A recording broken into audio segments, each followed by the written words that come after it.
never known someone like you. Tangled in love, stuck by you. Found the clue. Don't forget to kiss me. Hai semuanya, perkenalkan saya Dwiqa Elistra Brubarus. Di sini saya akan menjelaskan tentang strategi yang dapat dilakukan untuk mengevaluasi kurikulum. Strategi evaluasi kurikulum merupakan langkah-langkah atau pendekatan yang dirancang secara sistematis untuk menilai sejauh mana kurikulum yang diterapkan telah mencapai tujuan pendidikan yang diharapkan.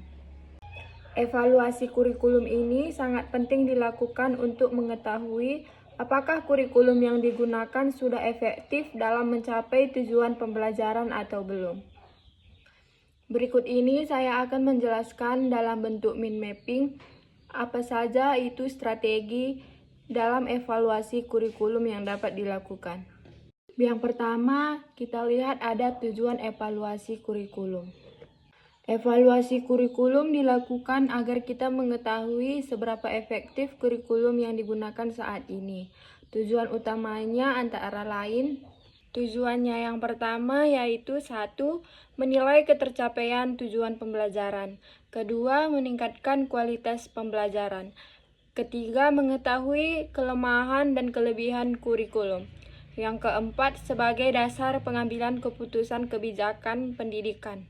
Lalu dalam strategi evaluasi kurikulum ada langkah-langkah yang sistematis dalam evaluasi kurikulum meliputi 1. Identifikasi tujuan kurikulum, yakni apakah yang ingin dicapai oleh kurikulum. Yang kedua itu pengumpulan data.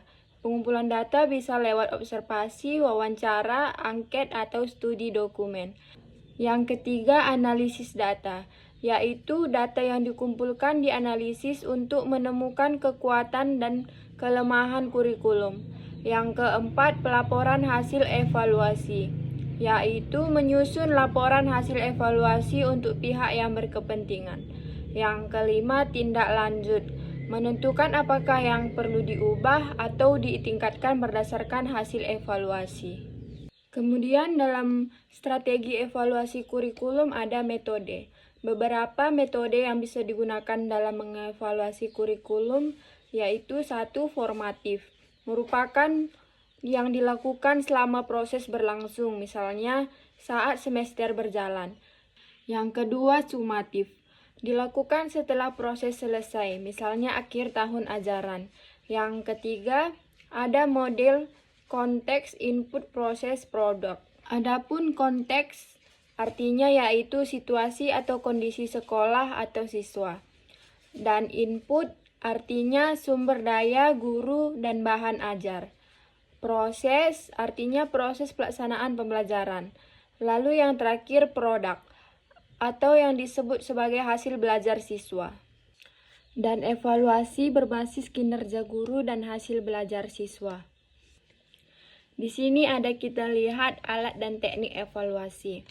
Evaluasi memerlukan alat bantu seperti kuesioner atau angket untuk siswa dan guru, tes untuk mengukur hasil keberhasilan belajar siswa, observasi di kelas untuk melihat proses belajar mengajar, kemudian wawancara untuk menggali lebih dalam persepsi guru dan siswa.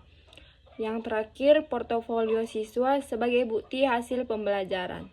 Kemudian strategi evaluasi kurikulum yang terakhir yaitu ada pelibatan pihak terkait. Agar evaluasi kurikulum menyeluruh dan adil, semua pihak perlu dilibatkan, seperti guru sebagai pelaksana kurikulum, siswa sebagai subjek utama pembelajaran, kepala sekolah sebagai pengambil kebijakan, orang tua siswa sebagai pendukung dari rumah, dan pengawas atau dinas pendidikan sebagai penilai eksternal. Untuk mencapai evaluasi kurikulum yang efektif, membutuhkan strategi yang terstruktur, data yang valid, serta keterlibatan semua pihak. Demikianlah strategi evaluasi kurikulum yang bisa saya sampaikan. Semoga materi ini dapat bermanfaat dan memberikan gambaran yang jelas tentang pentingnya evaluasi dalam dunia pendidikan. Terima kasih.